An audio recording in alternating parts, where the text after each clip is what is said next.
નમસ્કાર, હું જિલ્લા વિકાસ અધિકારી દાહોદ જિલ્લામાં હવામાન વિભાગના આગાહી અનુસાર આગામી 31/7 તથા 1/8ના રોજ ભારે પવન સાથે અતિ ભારે વરસાદની આગાહી હોય જિલ્લાના તમામ ગ્રામજનોને અત્રેથી વિનંતી કરવામાં આવે છે કે નીચાણવાળા વિસ્તારમાં જો પાણી ભરાતા હોય તો તેઓએ સ્થાનિક સરપંચ તલાટીશ્રીના સંકલનમાં રહી સલામત સ્થળે ખસવામાં મદદરૂપ થવું. પુલ કે કોઝવે પરથી પાણી વહી રહ્યું હોય તેવા કિસ્સાઓમાં તેનો ઉપયોગ ન કરવો અને જળ સ્ત્રોતો પર અવરજવર બની શકે ત્યાં સુધી ટાળવી.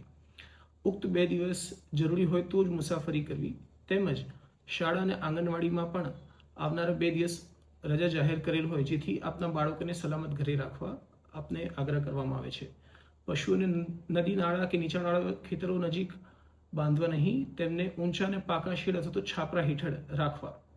બિનજરૂરી અફવાઓથી બચવું અને સાચી માહિતી મેળવવા માટે જિલ્લાના સોશિયલ મીડિયાના જે પેજ છે તેને નિયમિત ફોલો કરવું અને ત્યાંથી માહિતી મેળવવી. કોઈ પણ આપાતકાલીન પરિસ્થિતિમાં પાણી ભરાવા કે રાહત બચાવવા માટે ગ્રામ્ય કક્ષાએ તલાટીશ્રી તેમજ સરપંચશ્રીનો સંપર્ક કરવો અથવા તો જિલ્લાનું જે ડિઝાસ્ટર કંટ્રોલ રૂમ છે ત્યાં સંપર્ક કરવો અથવા તો ટોલ ફ્રી નંબર 1077 પર તાત્કાલિક જાણ કરવી. આભાર.